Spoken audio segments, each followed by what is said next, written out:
সংবাদ মাধ্যম খবর সংগ্রহ করতে যেতেই সরকারি জায়গায় অবৈধ নির্মাণ ভাঙল বিষ্ণুপুর পাঞ্চেত বন বিভাগ। বিষ্ণুপুর ব্লকে MIT মোড় সংলগ্ন 2 নম্বর রাজ্য সড়কের পাশে বন দফতর ও PWDর জায়গায় এক মিষ্টির দোকান ও একটি হোটেল মালিক তৈরি করেছিল অবৈধ নির্মাণ। আজ সকালে সেই খবর সংগ্রহ করতে যাই আমরা। ছবি বাইট করার পর বিষ্ণুপুর পাঞ্চেত বন বিভাগের DFOকে বিষয়টি নিয়ে ফোন করলে তিনি দ্রুততার সাথে অবৈধ নির্মাণের কড়া ব্যবস্থা নেন। সঙ্গে সঙ্গে জেসিবি পাঠিয়ে অবৈধ নির্মাণ ভেঙে গুঁড়িয়ে দেওয়া হয় বিষ্ণুপুর পাঞ্চেত বন বিভাগের পক্ষ থেকে। এটা কি আপনার জায়গায় হচ্ছে? কি হচ্ছে এটা? না এটা হোটেলটা ছিল। হ্যাঁ বলুন। হোটেলটা ছিল, এবারে মাটিটা ভরাটি হচ্ছে, আর কিছু হয়নি। এই কনস্ট্রাকশন বিল্ডিংটা এটা বিল্ডিং হবে না, এটা টিভি চাপবে। আপনার টিম দিয়ে যে করা হয় না, এটা দাদা দাদা এদিকে এদিকে এদিকে কনস্ট্রাকশন হবে না, এটা টিভি চাপানো হবে। যেরকম মানে টিমটা কিসে? টিমগুলো কি আপনার মানে বাসের? আর জায়গাটা কি আপনার? না না না কার জায়গা? রোডের জায়গা। হ্যাঁ রোডের আপনি রোডের না বন দপ্তর? রোডের রোডের জায়গা। অনুমতি পারমিশন কিছু নেওয়া আছে? তাহলে এইভাবে কি করে বিল্ডিং করতে পারে না তোমার? দোকানটা আছে, এটা নিচু হয়ে গেছে, ওটা করা হচ্ছে। এইদিকে দাঁড়ান দাঁড়ান দাঁড়ান বেরিয়ে যাচ্ছে না, দাঁড়ান বলুন, কথা বলুন। বলছি এই বিল্ডিংটা করা যায় না তো এইভাবে? বন্ধ করে দেবো, করা যায়, টিন লাগিয়ে দেবো উপরে। এইভাবেও তো করা যায় না।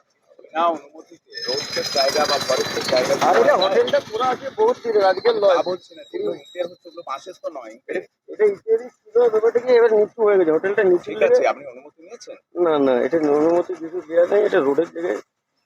আর সব হোটেলগুলো এখানে রোডে এটা আছে। তো অবৈধভাবে হচ্ছে। আপনাকে কে অনুমতি দিয়েছে? মৌখিকভাবে কে দিয়েছে? কেউ দেয়নি। ফরেস্ট মৌখিক দিয়েছে? না কোনো নেতা? কোনো নেতা? না না না, তাহলে এই যে উৎসাহ সেটা কোথা থেকে পেলেন একটু বলুন না প্লিজ। এটা হোটেলটা করা আছে, এদিকে তাকান, গাড়িটা তুলছে, আর কিছু তো নয়। দাদুর নিচে পিলার দেওয়া যেগুলো করছেন আর কি, পিলার পিলার বলছেন। এদিকে তাকান, এদিকে তাকান। নিচু হয়ে গেছে, মাটিটা ভরাটি হবে। এটা কংক্রিটের যেটা করছেন এটা কংক্রিটের কিছু নেই। আপনার নাম? আপনার নাম? মধু ঘোষ। করছে এটা ঠিক কি কারণে? তোমার নিজের জায়গা? বিল্ডিংটা করার কোনো অনুমতি কিছু নেই। মেন ব্যাপার হচ্ছে টিনটা নেমে গেছে রোডের থেকে 3 ফুট 4 ফুট টিনটা নেমে গেছে। টিনটা তোলার লেগে একটু দেওয়ালটা তোলা হচ্ছে, আর কিছু কিন্তু আপনার তো বিমগুলো দেওয়া আছে, বিমগুলো কিসের? বিমগুলো মাটির দিকে না হলে মাটিটা ভরাটি হয়ে যাবে। দিকে বিমটা না দিলে আপনার পুরোটা ধসে পড়ে এর যেতে জন্য পারে। কোনো পারমিশন নেওয়া হয়েছে? আরে নিজেদেরই এটা দোকান ছিল আমাদের, আজকে দোকান নয় তো। আপনার জায়গা নয়?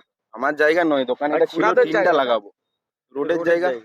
টিনটা এটা ছিল লাগাবো, আর সেখানে কিছু দাঁড়িয়ে নয়। এত মজবুত কনস্ট্রাকশন করা যায় না মজবুত তো? কিছুই করিনি, এটা হয়ে গেছে, জাস্ট টিনটা শুধু লাগাবো, আর টিনের বেশি কিছু লাগাবো না। পিলারগুলো আমরা নিচেরা ছবি তুলে এলাম। পিলারগুলো যে দিয়েছেন, পিলারগুলো দিয়েছি যাতে ধসকে না যায়, পার্মানেন্টের জন্য দেয়া নয়, এটা মাটি যাতে ধসকে না যায় ওই লেগে পার্মানেন্ট। তার জন্য তো পারমিশন নেওয়া দরকার ছিল। এটা রোডের জায়গা কবে ভেঙে দেবে কার মধ্যে, আমাদের তো নয়। যেহেতু সরকারি সম্পত্তি, সরকারি সম্পত্তি, এখানে সবাই ওরকম ভাবে আছে।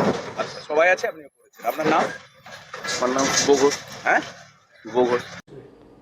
হ্যাঁ, আমরা অ্যাকচুয়ালি সংবাদ মাধ্যমের কাছেই আমরা প্রথম বিষয়টি জানতে পারি এবং তাদেরকে ধন্যবাদ, তারা আমাদের নজরে এনেছেন ব্যাপারটা। বিষয়টি নজরে আসার পরেই বিষ্ণুপুরের রেঞ্জ অফিসার এবং হেরে পর্বত বিটের বিট অফিসার ওনারা যৌথভাবে অ্যাকশন নিয়েছেন এবং ওইখানে যে এনক্রোচমেন্টের অ্যাটেম্প্ট হচ্ছিল সেটাকে আমরা বন্ধ করেছি এবং বেআইনি যদি কিছু নির্মাণ হয়ে থাকে তাহলে পুলিশ এবং ফরেস্ট যৌথভাবে সেই নির্মাণটিও ওখান থেকে সরিয়ে দিচ্ছে। আজকে সেই নির্মাণ ওখান থেকে সরিয়ে দেওয়ার কাজ চলছে এখনও। ওখানে আমার অফিসাররা আছেন, পুলিশের তরফ থেকেও ফোর্স আছে, ওনারা যৌথভাবে ওটা কাজ করছেন। সব সময় আমরা কোনো রকম কোনো বেআইনি কাজ বরদাস্ত করব না এবং আমরা সবাইকে জানাতে চাই যে যদি কোথাও এরকম কোনো কিছুর খবর কারোর কাছে থাকে দয়া করে আমাদেরকে জানান, আমরা সাথে সাথে আইনগত ব্যবস্থা নেব।